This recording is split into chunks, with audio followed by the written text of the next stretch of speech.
The air inside Denver International Airport buzzed with the low hum of conversations, flight announcements echoing from the loudspeakers, and the steady rhythm of rolling luggage. Officer Sarah Monroe adjusted the harness on Max, her Belgian Malinois partner, his amber eyes sharp as they scanned the sea of travelers. The fluorescent lights above cast sterile shadows on the tiled floors, but Sarah trusted Max more than any camera or protocol. He was her edge, her instinct in K9 form. Terminal C, routine patrol. Keep an eye out for anything unusual. Crackled the voice from Sarah's radio. Copy that, she replied, giving Max a light tap on his side. You ready, partner? Max let out a soft huff in response, his ears perking forward. They moved in synchronized steps through the crowds, Sarah's boots clicking steadily against the polished floor, while Max's paws made almost no sound. Years of training had molded him into the perfect working dog, but his real gift wasn't something anyone could train. Max felt things. He noticed details Sarah might miss. They were halfway through their patrol route when Max suddenly stopped. His body stiffened, ears locked forward, nostrils flaring as he picked up an unfamiliar scent. His tail froze straight behind him like an exclamation mark. Max! Sarah knelt beside him, her voice low and controlled. Sarah, what do you got? Max let out a short, sharp bark, his eyes locked onto something under a bench. Sarah followed his gaze and saw it. A tiny pink sneaker smudged with dirt and tucked almost completely out of sight beneath the metal frame. It was small, impossibly small, and definitely out of place in the bustling terminal. Her stomach knotted. A child's shoe alone. She slipped on a pair of gloves and carefully pulled the shoe out, turning it in her hands. It was damp, the laces were frayed, and there was a faint smear of something dark near the heel. Blood. No, she couldn't jump to conclusions, but Max wasn't moving, his nose twitching as he inhaled the air around the shoe, his body rigid with focus. Sarah's radio crackled again. Monroe, everything okay? Sarah, we found something, a child's shoe, Terminal C near Gate 34. Copy that, bag it, and report to Lost and Found. Probably just something someone dropped. But Sarah knew better. She looked at Max, who hadn't broken his intense focus. Sarah, this isn't just dropped. Max barked again, more urgent this time, and then pulled against his leash, nose to the floor as he started tracking. Sarah didn't stop him. Her instincts were screaming the same thing his were. Sarah, something's wrong. The pair followed the trail through the terminal, weaving between confused travelers and security personnel. Max moved with singular determination, his body low to the ground, tail wagging faintly in concentration. They turned a corner, and Sarah's heart jumped when Max stopped abruptly in front of an emergency exit door marked Authorized Personnel Only. The faintest smear of dirt was visible at the bottom of the doorframe. Sarah, Monroe to control. I need access to an emergency exit. Terminal C, possible lead-on. She hesitated, unwilling to say it aloud yet. Sarah, just open it. A few tense moments later, the magnetic lock-on. The door clicked open. Sarah pushed through, with Max bounding forward into a dimly lit service corridor that smelled of industrial cleaner and something else. Something faintly metallic. Sarah's flashlight cut through the shadows as Max led her down the narrow hallway. They passed stacks of luggage carts and crates of cleaning supplies. Then Max stopped again, nose pressed against a small dusty backpack shoved behind a cleaning station. Sarah crouched and gently unzipped it. Inside were children's clothes, crumpled and stained. A small toy car sat at the bottom, its bright red paint chipped and dulled. Her breath caught. There was no doubt now. This wasn't just a lost shoe, this was something far worse. Control, she said, her voice tight. I need backup in Terminal CA service corridor now. But the radio crackled with static, and no response came. Sarah's pulse quickened. Something wasn't right. She turned her attention back to Max, who was now staring intently into the darkness ahead, his fur bristling slightly along his back. He growled low, the sound reverberating through the narrow corridor. Who's there? Sarah called out into the shadows. No answer, but then a faint sound, a shuffle. Someone was there, watching. Sarah reached for her sidearm, her free hand steadying Max. Her voice dropped to a whisper. Easy, buddy. We've got this. From the far end of the corridor, a shadow moved. Just a flicker, a silhouette disappearing around the corner. And then, faint but unmistakable, came a voice, a child's sob. Sarah's chest tightened. Max barked sharply, straining against his leash, ready to charge. And in that moment, Sarah knew they couldn't wait. Backup or not, she and Max were the only ones standing between whoever or whatever was down that hallway, and an innocent child who might not have much time left. "Let's go, Max," she said, her voice firm. "Stay close together." They stepped into the dark. The corridor seemed to stretch endlessly, every flicker of the fluorescent lights above casting sharp, ghostly shadows against the concrete walls. Sarah gripped her flashlight tightly in one hand, her other hovering over her sidearm. Max led the way, his body low to the ground, nose sweeping back and forth as he tracked the faint scent. His growl had softened into focused silence, a predator zeroed in on invisible prey. Somewhere ahead, faint and distant, the muffled sound of a child's sob echoed through the narrow passageway. "Easy, Max," Sarah whispered, her voice barely audible above the faint hum of industrial air vents. "We're getting close." The air was different back here, stagnant and heavy, carrying a metallic scent Sarah couldn't quite place. These service corridors were rarely used, snaking through the airport like forgotten veins. They weren't on any standard map, but Sarah had spent enough time patrolling to know they existed. Most people had no idea these places even were places. Max stopped abruptly, his ears twitched, and his head snapped to the left toward a partially open maintenance door with a flickering fluorescent bulb hanging loosely from the ceiling above it. Sarah knelt beside him, her heartbeat steady despite the knot forming in her stomach.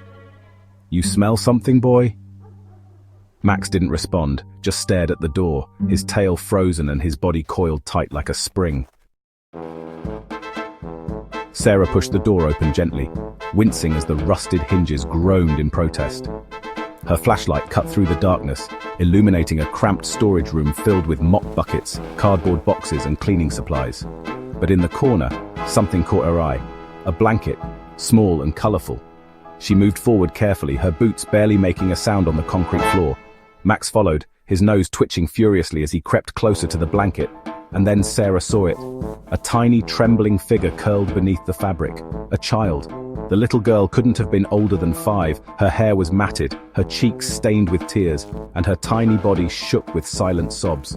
Her wide eyes met Sarah's and she recoiled, pulling the blanket tighter around her. Sarah's voice softened, every ounce of authority replaced with gentle calm. "Hey there, sweetheart, it's okay. I'm here to help. My name's Sarah. This is Max. He's a good boy, see?" Max, as if sensing the gravity of the moment, lowered himself slowly onto his belly. His ears flat, his big amber eyes locked on the child. He let out a soft whine, a sound so gentle it barely registered. The little girl's lip quivered as she glanced at Max. Something about his presence, his stillness, seemed to comfort her. Sarah extended her hand slowly, palm up. "Sarah, can you come with me? I promise we're going to keep you safe." The child hesitated but then crawled forward, still clutching the blanket tightly. She reached a trembling hand toward Max, who sniffed it gently before giving it a delicate lick. The little girl let out a faint, broken laugh, a sound that pierced Sarah's chest, but the moment shattered with the sharp clank of metal somewhere outside the room. The little girl froze, her tiny fingers gripping Max's fur. Sarah spun around, her flashlight cutting toward the doorway. Footsteps, heavy and fast, echoed. She pulled her sidearm free. "Sarah, stay behind." She raised her firearm. "Put your hands where I can see them." But the man didn't comply. Instead, he bolted straight into a maze of cargo containers. Max after him. The dog surged forward, slipping effortlessly through narrow gaps, his bark echoing in the cavernous space. Sarah followed as best she could, dodging obstacles and squeezing through tight passages. Her breath was sharp, her pulse hammering in her ears. The chase ended abruptly. Max had the suspect cornered against a stack of crates, teeth bared, chest heaving with exertion. Sarah approached carefully, her gun steady. "Game's over, hands up now." The man raised trembling hands, his eyes darting between Sarah and Max. He was young, no older than 25, his janitor's uniform stained with sweat and grease. "Please," he stammered, his voice cracking. "I didn't want to be part of this. They said they'd hurt my family if I didn't do what they asked." "Who are they?" she demanded. "Who's running this operation?" But before the man could respond, a loud pop echoed through the storage area, a silenced gunshot. Sarah ducked instinctively as the man crumpled to the ground, blood pooling beneath him. Max barked furiously, teeth snapping at the air. As Sarah scanned the area, she spotted a shadow disappearing through a service door on the far side of the room. "Sniper," she whispered, her stomach turning to ice.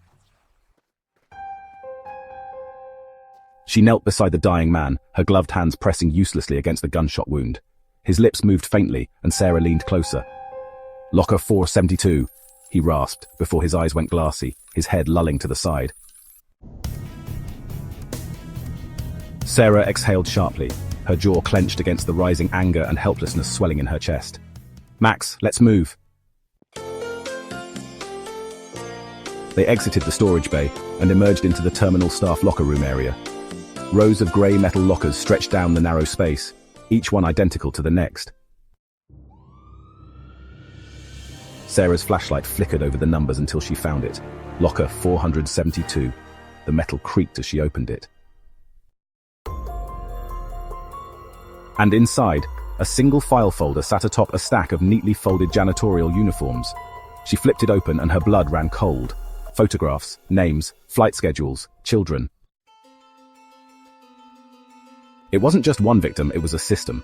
Each photo had a flight number scribbled in red ink beside it, dates aligned with specific cargo manifests. Sarah's breath hitched as she turned to Max, who was sitting quietly by her side, ears perked. "This is bigger than I thought," she whispered. Flashback scars that don't heal. For a brief moment, Sarah closed her eyes, and the past came rushing back.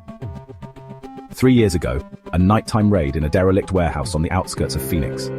Sarah had been partnered with her previous K9, Rex, a stoic German shepherd who had been her partner for 4 years. They'd gone in expecting a simple drug bust, but the traffickers had been waiting. Sarah had been pinned down in a corner, out of ammunition, when Rex had charged forward, teeth bared, buying her the precious seconds she needed to escape. But Rex didn't make it out. The sound of the gunshot, the flash of blood against concrete, it was burned into her memory. The way Rex's body had crumpled at her feet still haunted her dreams. Sarah had blamed herself. She'd sworn she'd never let it happen again. Sarah snapped back to the present. She pressed the file folder against her chest, her knuckles white. "This ends now," she said quietly to Max. "We're not letting them slip away." Her radio crackled to life suddenly, breaking the heavy silence. "Monroe, this is Control. Where the hell are you? You've gone dark." "Control, I have evidence of an active trafficking operation happening right now in Terminal C. I need lockdown protocols initiated immediately. Do you copy?" A long pause. "Negative, Monroe. Orders are to stand down. Come back." The rescue of crates and peered around the corner. 3 men stood near a shipping container marked with a flight manifest. The door to the container was cracked open, and Sarah caught a glimpse of a small face peeking out, wide eyes glistening with tears. One of the men barked an order in sharp, accented English. "Get it sealed and loaded. Flight leaves in 40 minutes. Sarah's jaw clenched. They were running out of time. She took a deep breath, her voice steady. "Denver PD, drop your weapons and put your hands where I can see them." The men froze for a heartbeat. There was silence, then chaos erupted. One man bolted into the darkness, disappearing between crates. Another pulled a pistol from his waistband, but before he could aim, Max lunged forward, teeth flashing, a guttural growl tearing from his throat. The man screamed as Max clamped down on his arm, wrenching the gun away and dragging him to the ground. Sarah fired once, a clean shot that struck the second man in the shoulder. He crumpled with a sharp cry, his pistol clattering across the concrete floor. The third man, likely the leader, locked eyes with Sarah for a split second before disappearing into the maze of crates. "Max, stay!" Sarah barked. She couldn't risk losing sight of the children. She ran to the container, pulling the heavy metal door open with trembling hands.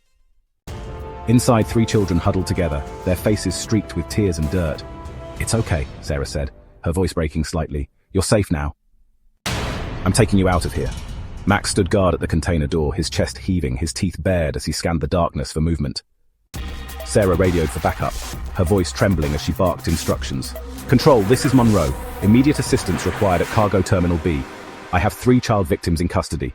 Armed suspects on site. Repeat, immediate assistance." This time, there was no hesitation. "Copy that. Monroe units en route." The sound of approaching sirens echoed faintly from above. But then, movement from the shadows. The leader emerged, holding something. A child. A 4th child. A girl no older than 7, with tear-streaked cheeks and a trembling lower lip. "She comes with me," the man snarled, pressing a knife to her neck. Sarah froze. Her gun remained steady, her eyes locked on the man. Max growled low, his body coiled like a spring. "You're not walking out of here with her," Sarah said, her voice deathly calm. "Oh, I think I am," the man sneered. The girl whimpered, the knife pressed closer to her throat. For one heartbeat, everything froze. The cold air, the distant sound of sirens, Sarah's finger on the trigger. Then Max moved in a blur of fur and fury. Max lunged. The man flinched, pulling the knife slightly away from the child's neck. It was all the opening Sarah needed. Bang! The man fell backward, his knife clattering to the floor. The little girl stumbled forward, sobbing, as Sarah caught her in her arms. Max stood over the man's motionless body, his teeth heaving. "It's over," Sarah whispered into the girl's hair as she held her close. "It's over." The sirens grew louder as police units stormed into the cargo terminal. Officers swarmed the area, taking the remaining suspects into custody and escorting the children to safety. Sarah knelt beside Max, running a trembling hand over his head. "You did good, buddy. You did so good." Max let out a soft whine and rested his head against her chest. Above them, the cold fluorescent lights buzzed faintly, illuminating the remnants of a nightmare. But the children were safe. And tonight, Sarah and Max had done what they'd set out to do. They'd stopped the darkness, at least for now. The glow of dawn crept over the horizon, painting Denver International Airport in hues of cold blue and muted gold. Emergency lights still flashed across the cargo terminal, reflecting off crates and casting jagged shadows against the concrete walls. The air was heavy with the scent of burnt rubber, gunpowder, and the faint metallic tang of blood. Sarah leaned against the back of an ambulance, a steaming cup of black coffee cradled between trembling fingers. Her uniform was streaked with dust and sweat, her hair clinging to her forehead in damp strands. Max lay at her feet, his head resting on his paws, eyes half-lidded with exhaustion but still alert to every passing sound. The children had been taken away to safety. The remaining traffickers were either dead, handcuffed in the back of police cruisers, or being loaded into ambulances. It should have felt like victory, but it didn't. Something was still off. The file she had found in locker 472, those names, the flight schedules, they pointed to something much larger than the men they had stopped tonight. Officer Monroe, Sarah, turned to see Captain Harris approaching, his imposing frame silhouetted by the flashing lights. His salt and pepper hair was neatly combed, and his polished boots clicked against the asphalt. "Captain," Sarah said, standing straighter. "Good work tonight. You and Max saved lives." His tone was flat, rehearsed. Sarah's eyes narrowed slightly. "Sir, this isn't over. The documents I found, there are more flights, more children. This operation isn't isolated." Captain Harris sighed, glancing around as if ensuring no one else was listening. "You've done enough for one night, Officer Monroe. Go home, get some rest." "No," Sarah said, her voice sharp. "I'm not walking away from this. Someone let this happen. Someone inside this airport. And I think you know who." Captain Harris's jaw tightened for a brief moment. Sarah saw something flicker in his expression. Regret, guilt. "Sarah, drop it," he said, his voice low. "You don't want to dig any deeper into this." But Sarah's instincts, the same instincts she shared with Max, screamed at her. Her eyes locked with the captain's and she took a step closer. "You knew," she said softly, realization dawning like a cold shadow. You knew this was happening, and you let it continue. Captain Harris's eyes darted toward Max, who was now standing, teeth faintly bared, his amber eyes fixed on the man in front of them. It's bigger than me, Monroe, Harris said, almost pleading. You think this ends with me? There are people above me, people with power, people who... A gunshot split the air. Sarah flinched as Captain Harris's body jerked backward, a red bloom spreading across his chest. He crumpled to the asphalt, his wide eyes staring at the sky in shocked stillness. Sarah spun around, her gun drawn. A sniper. Somewhere, someone was watching them, silencing loose ends. Max growled deeply, his head snapping toward an elevated walkway overlooking the cargo terminal. Sarah spotted a faint silhouette, a man lowering a rifle before vanishing into the shadows. Max, go! Max bolted forward as Sarah sprinted after him, her boots slamming against metal stairs as they climbed toward the upper level. Her chest burned with each breath, her mind racing. Whoever this was, they weren't cleaning up loose ends. They were trying to bury the truth entirely. The rooftop was a barren expanse of tar and gravel, dotted with rusted ventilation units and blinking red aviation lights. The wind whipped against Sarah's face as she emerged from the stairwell, gun raised. Max was already there, standing stiff and alert, a low growl rumbling deep in his throat. A man stood a few feet away, silhouetted against the faint glow of dawn. He was dressed in black tactical gear, his rifle slung casually over one shoulder, his face shadowed by a hood. Officer Monroe, the man said, his voice smooth and composed. Sarah's finger twitched on the trigger. Who are you? The man chuckled. Does it matter? I'm not the head of this snake, officer. Cut me down and 2 more will grow in my place. Sarah's gun didn't waver. You're not walking away from here. Oh, but I am. He took a slow step backward, gesturing to a helicopter approaching in the distance, its rotor blades slicing through the early morning air. Sarah's radio crackled. It was Control, Monroe. We have units inbound. Stand down. Repeat, stand down. Sarah's grip on the gun tightened. Her gut screamed that if she let this man leave, everything, every child still out there, every trafficker still operating, would remain in the shadows. The man turned toward the edge of the roof, smirking over his shoulder, and then Max moved with a ferocious bark. Max lunged, teeth sinking into the man's arm. The rifle fell, clattering across the gravel. Sarah advanced, her sidearm aimed directly at the man's head. Call them off, she said, her voice trembling with anger. Call them off. But the man only grinned, blood seeping from where Max's teeth still gripped him. You don't understand, Officer Monroe, he hissed. This doesn't stop, not with me, not with you. His free hand slipped into his tactical vest. Sarah saw the grenade pin flash between his fingers. Max, down! The explosion ripped through the rooftop. Sarah was thrown backward, the world spinning in a haze of smoke and fire. She hit the gravel hard, her ears ringing and her vision blurring. Max, she gasped, coughing through the smoke. From the haze, Max emerged, limping slightly, but alive. His fur was singed, but he was by her side in seconds, nudging her shoulder with his snout. The man was gone, vaporized along with the evidence he carried. The helicopter above them circled briefly before disappearing into the horizon. Sarah let out a shaky breath, clutching Max's fur as tears pricked the corner. Someone inside the organization had been feeding information to the FBI. The janitor. Sarah whispered, realization dawning. The one who gave me the locker number. He was trying to make things right. We've been working with him for weeks. When you started digging, it forced their hand. You became a threat and they panicked. Sarah swallowed hard, her fingers tightening around the papers. Is this enough? Enough to stop them? It's enough to start unraveling them. Arrests are already being made in Bogota, New York, and LA. But the man at the top, he's still out there. He won't stay hidden for long, though, not after tonight. Sarah let out a breath she didn't realize she'd been holding. Max nudged her hand with his nose, his warm breath grounding her in the moment. 2 weeks later, Sarah stood in a courtroom in downtown Denver, her uniform crisp and her badge polished to a shine. The gallery was filled with families, parents clutching their children, people who had been directly or indirectly affected by the operations Sarah and Max had helped dismantle. The judge, a stern-looking woman with piercing eyes, read the charges: human trafficking, conspiracy, corruption at the highest levels of airport security. Several suspects, including a high-ranking transportation official, sat stone-faced in the defendant's box. When the gavel slammed down, sentencing them to decades behind bars, Sarah let out a quiet sigh of relief. Max sat faithfully by her side, drawing small smiles from people in the gallery.